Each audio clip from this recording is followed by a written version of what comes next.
നമസ്കാരം കൂട്ടുകാരെ, ഏവർക്കും ഒരിക്കൽ കൂടി സ്വാഗതം. ഹൈന്ദവ വിശ്വാസമനുസരിച്ച് വിഘ്നങ്ങൾ നീക്കുന്ന ഭഗവാനാണ് ഗണപതി. ഏത് ശുഭകർമ്മവും നാം ആരംഭിക്കുന്നത് ഗണേശസ്മരണയോടെയാണ്. എന്നാൽ നിത്യബ്രഹ്മചാരിയായിരിക്കാൻ ആഗ്രഹിച്ച ഗണപതി ഭഗവാൻ വിവാഹിതനായതെങ്ങനെയാണെന്നും അതിനു പിന്നിലെ രസകരമായ ആ കഥയും നിങ്ങൾക്കറിയാമോ?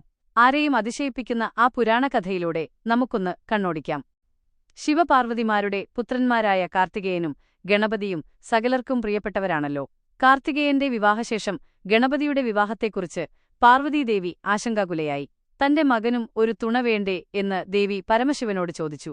എന്നാൽ അവർക്ക് മുന്നിലെത്തിയ ഗണപതിയുടെ മറുപടി ആരെയും ഞെട്ടിക്കുന്നതായിരുന്നു. മാതാവേ, ഞാൻ ആജീവനാന്ത ബ്രഹ്മചര്യം വ്രതമായി എടുത്തിരിക്കുകയാണ്. എനിക്ക് വിവാഹം വേണ്ട എന്നായിരുന്നു ആ ഉറച്ച തീരുമാനം. മാതാപിതാക്കൾ എത്ര നിർബന്ധിച്ചിട്ടും തന്റെ നിലപാടിൽ നിന്ന് മാറാൻ ഗണപതി തയ്യാറായില്ല. ഒടുവിൽ ഏകാന്തമായി തപസ് ചെയ്യാൻ അദ്ദേഹം വനത്തിലേക്ക് തിരിച്ചു. ഭഗവാൻ ഘോരമായ തപസ്സിൽ മുഴുകിയിരിക്കുമ്പോഴാണ് ധർമ്മധ്വജന്റെ മകളായ തുളസി അവിടേക്ക് വരുന്നത്. ഗണപതിയുടെ ദിവ്യരൂപത്തിൽ ആകൃഷ്ടയായ തുളസി അദ്ദേഹത്തെ വിവാഹം കഴിക്കാൻ ആഗ്രഹിച്ചു. ഭഗവാന്റെ ഏകാഗ്രത തകർത്ത് തുളസി തന്റെ പ്രണയമറിയിച്ചു. തപസ് തടസ്സപ്പെട്ടതിൽ കോപിതനായ ഗണപതി ആ അപേക്ഷ സ്നേഹപൂർവ്വം നിരസിച്ചെങ്കിലും തന്റെ ബ്രഹ്മചര്യവ്രതത്തെക്കുറിച്ച് ഓർമ്മിപ്പിച്ചു. പക്ഷെ നിരസിക്കപ്പെട്ടതിന്റെ അമർഷത്തിൽ തുളസി ഗണപതിയെ ശപിച്ചു. താൻ ഒരിക്കലും വിവാഹം കഴിക്കില്ലെന്ന് വാശിപിടിക്കുന്നുവെങ്കിലും ഭാവിയിൽ തനിക്ക് ഒന്ന് അല്ല 2 ഭാര്യമാരുണ്ടാകും. കാലം കടന്നുപോയി. പതുക്കെ ഗണപതിയുടെ മനസ്സും മാറിത്തുടങ്ങി.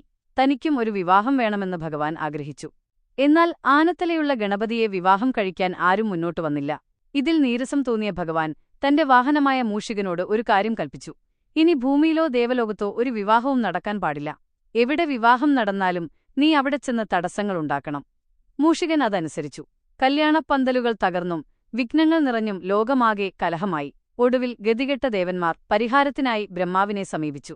സൃഷ്ടികർത്താവായ ബ്രഹ്മാവ് തന്റെ തപോശക്തിയാൽ സുന്ദരിമാരായ 2 കന്യകമാരെ സൃഷ്ടിച്ചു. ഋദ്ധിയും സിദ്ധിയും ഐശ്വര്യത്തിന്റെയും ആത്മീയശക്തിയുടെയും പ്രതീകങ്ങളായിരുന്നു അവർ. ബ്രഹ്മാവ് അവരെ ഗണപതിയുടെ അടുക്കലേക്കയച്ചു. ഇവർ എന്റെ പുത്രിമാരാണ്. ഇവർക്ക് ധർമ്മത്തെയും കർമ്മത്തെയും കുറിച്ച് വിദ്യ പകർന്നു നൽകണം എന്ന് ബ്രഹ്മാവ് അഭ്യർത്ഥിച്ചു. ഗണപതി അത് സമ്മതിച്ചു. ഓരോ തവണയും ലോകത്തെവിടെയെങ്കിലും വിവാഹം നടക്കുമ്പോൾ മൂഷികൻ ആ വിവരമറിയിക്കാൻ ഗണപതിയുടെ അടുത്തെത്തും. എന്നാൽ അപ്പോഴൊക്കെ ഋദ്ധിയും സിദ്ധിയും ഗഹനമായ സംശയങ്ങൾ ചോദിച്ച് ഭഗവാനെ ചർച്ചകളിൽ തളച്ചിടും. അങ്ങനെ ഗണപതി അറിയാതെ തന്നെ ലോകത്തെ വിവാഹങ്ങൾ തടസ്സമില്ലാതെ നടന്നുപോന്നു. വൈകാതെ തന്നെ ഈ തന്ത്രം ഗണപതി തിരിച്ചറിഞ്ഞു. ഭഗവാന്റെ കോപം ഭയന്ന ബ്രഹ്മാവ് ഒരു പരിഹാരവുമായെത്തി. ഋദ്ധിയെയും സിദ്ധിയെയും തന്നെ വിവാഹം കഴിക്കണമെന്ന് അദ്ദേഹം ഗണപതിയോട് അഭ്യർത്ഥിച്ചു. ആ പ്രപ്പോസൽ ഭഗവാൻ സന്തോഷത്തോടെ സ്വീകരിച്ചു. അങ്ങനെ തുളസിയുടെ ശാപം സത്യമായി ഭവിച്ചു. ഗണപതി ഭഗവാൻ 2 പത്നിമാരുടെ നാഥനായി. അവർക്ക് ശുഭ്, ലാഭ് എന്നിങ്ങനെ 2 പുത്രന്മാരും സന്തോഷിമ എന്ന പുത്രിയും ജനിച്ചുവെന്നാണ് പുരാണങ്ങൾ പറയുന്നത്. മനോഹരമായ ഈ പുരാണകഥ നിങ്ങളിൽ ഭക്തിയും കൗതുകവും ഉണർത്തി എന്ന് വിശ്വസിക്കുന്നു. ഇത്തരം കൂടുതൽ അറിവുകൾക്കായി ഈ വീഡിയോ ലൈക്ക് ചെയ്യാനും നിങ്ങളുടെ സുഹൃത്തുക്കളിലേക്ക് ഷെയർ ചെയ്യാനും മറക്കരുത്. നന്ദി.